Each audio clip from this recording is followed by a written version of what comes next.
আসসালামু আলাইকুম রহমতুল্লাহি ওয়া বারাকাতুহু।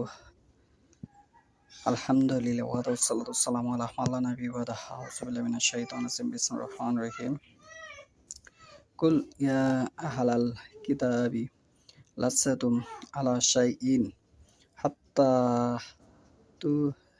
তুকিমুত তাওরাতা ওয়াল ইনজিলা ওয়া মা উনজিলা ইলাইকুম মির রাব্বিকুম। আজকের বক্তব্যের বিষয় হলো আল কোরআন তিনটি বিষয় নিয়ে নাজিল হয়েছে। একটি আদেশ, একটি নিষেধ, আরেকটি হচ্ছে নসিহত। সে সম্পর্কে আমি যে আয়াতটুকু তেলাওয়াত করেছি সূরা মাইদা ৫ নম্বর সূরা, আয়াত হচ্ছে ৬৮। আল্লাহ বলতেছে, বলো হে কিতাবধারীরা, যতক্ষণ না তোমরা তাওরাত ও ইনজিল এবং তোমাদের কাছে তোমাদের প্রভুর পক্ষ থেকে যা নাজিল করা হয়েছে তা কোরআন সঠিকভাবে মেনে চলবে, ততক্ষণ তোমরা কোনো পথেই নেই, ততক্ষণ তোমরা কোনো ধর্মের উপরেই নেই। যদি না তোমরা সঠিকভাবে মেনে চলো, যদি মেনে চলো তাহলে সঠিক ধর্মের উপর আছে, আর যদি তোমরা না মানো তাহলে তোমরা কোনো ধর্মের উপরেই প্রতিষ্ঠিত নেই। এই সম্পর্কে সহিহুল বুখারী ৬ নম্বর খণ্ড, হাদিস হচ্ছে ৬৪৭২। ইবনে আব্বাস রাদিয়াল্লাহু আনহু বর্ণিত, রাসূলুল্লাহ সাল্লাল্লাহু আলাইহি ওয়াসাল্লাম বলেছেন, আমার উম্মতের ৭০,০০০ লোক বিনা হিসাবে জান্নাতে প্রবেশ করবে।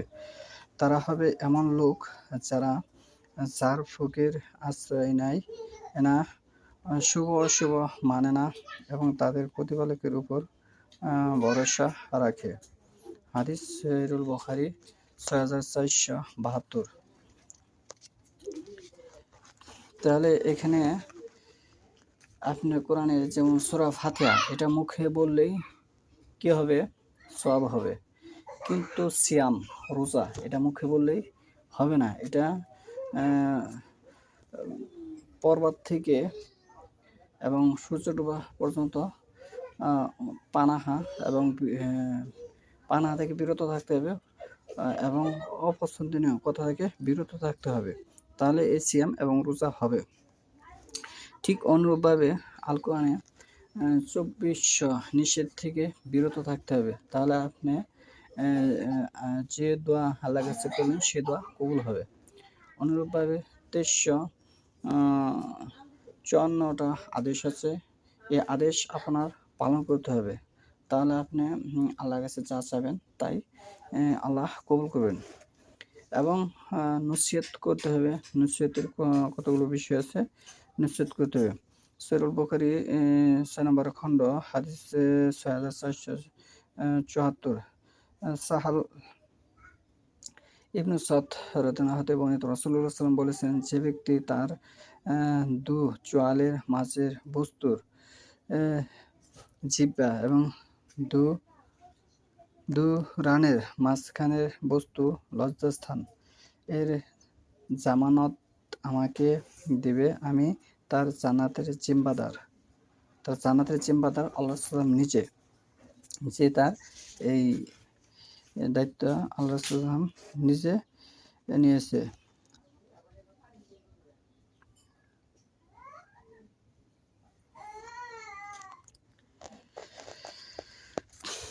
এখানে একটা হাদিস উপস্থাপন করি। আবু হুরায়রা রাদিয়াল্লাহু আনহু বর্ণিত, নবী সাল্লাল্লাহু বলেছেন, নিশ্চয় বান্দা কখনো আল্লাহর সন্তুষ্টির কোনো কথা বলে অথচ সে কথা সম্পর্কে তার চেতনা নেই, জানা নেই, কিন্তু এ কথার দ্বারা আল্লাহ তার মর্যাদা বৃদ্ধি করে দেন। আবার বান্দা কখনো আল্লাহর অসন্তুষ্টির কথা বলে ফেলে যার পরিণতি সম্পর্কে তার ধারণা নেই, অথচ সে কথার কারণে সে জাহান্নামে নিক্ষিপ্ত হবে। হাদিস হচ্ছে সহিহুল বুখারী ৬ নম্বর খণ্ড ৬৪৭৮। তাহলে যে কোনো কথা বললে চিন্তা ভাবনা করে বলতে হবে কোরআন হাদিসের বিষয়ে, এবং যদি আপনি সত্যিকার মুসলমান হন, আল কোরআনের আদেশ এবং নিষেধ সম্পর্কে আপনার জ্ঞান থাকতে হবে, তা না হলে আপনি কোনো ধর্মের উপরে প্রতিষ্ঠিত নন। নিজেকে মুসলমান পরিচয় দিলে মুসলমান হওয়া যায় না। আল কোরআনে ৬,২৩৬টি আয়াতি কালেমা। এই কালেমার উপর আপনার প্রতিষ্ঠিত থাকতে হবে। সহিহুল বুখারী ৬ নম্বর খণ্ড হাদিস হচ্ছে ৬,৪৮৪। আব্দুল্লাহ ইবনে আমর রাসূলুল্লাহ বর্ণনা করেছেন, নবী সাল্লাল্লাহু আলাইহি ওয়াসাল্লাম মুসলিম প্রকৃত সেই যার জবান ও হাত থেকে মুসলমানগণ নিরাপদ থাকে, আর প্রকৃত মুহাজ্জির সেই আল্লাহ যা নিষেধ করেছেন তা যে পরিত্যাগ করে। আল্লাহ যা নিষেধ করেছেন তা যে পরিত্যাগ করে। মা অর্থ হচ্ছে যা, নাহা নিষেধ করেছেন আল্লাহ আনহু, আল্লাহ যা নিষেধ করেছেন তা থেকে যে বিরত থাকে। হাদিস ৬,৪৮৪। তাহলে এই নিষেধ থেকে বিরত থাকার অনেক হাদিস আমি এখানে উপস্থাপন করেছি। এবং আরেকটি হাদিস উপস্থাপন করি সহিহুল বুখারী ৬ নম্বর খণ্ড ৬,৪৮৫। আবু হুরাইরা রাদিয়াল্লাহু বলতেন, রাসূলুল্লাহ সাল্লাল্লাহু বলেছেন, আমি যা জানি তোমরা যদি তা জানতে তবে তোমরা খুবই কমই হাসতে এবং খুব বেশি কাঁদতে। এখানে লাউ হচ্ছে যদি, তালা আমুনা যদি তোমরা জানতে, মা আলামু যা আমি জানি, লা সাহিতুম তাহলে তোমরা হাসতে, কালিলান কম, তোমরা কম হাসতে, ওয়ালা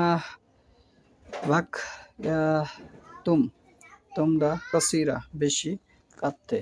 তাহলে এখানে যে শব্দটা এসেছে সাহিকুম, সাহিক, তাহলে হাসার বিষয়ে সাদের পরের হরফ দোয়াত্রে জদ ধরা হয়েছে সাহিকুম। আর যদি এটা হতো লা দাহিকুম তাহলে হতো শব্দটা হতো লা দাহিকুম। এখানে কিন্তু এটা না, হাসার বিষয় হচ্ছে লা সাহিকুম, এটা কোরআনের সাথে মিল আছে। সুবহানাকাল্লাহ ওয়া বিহামদিহি।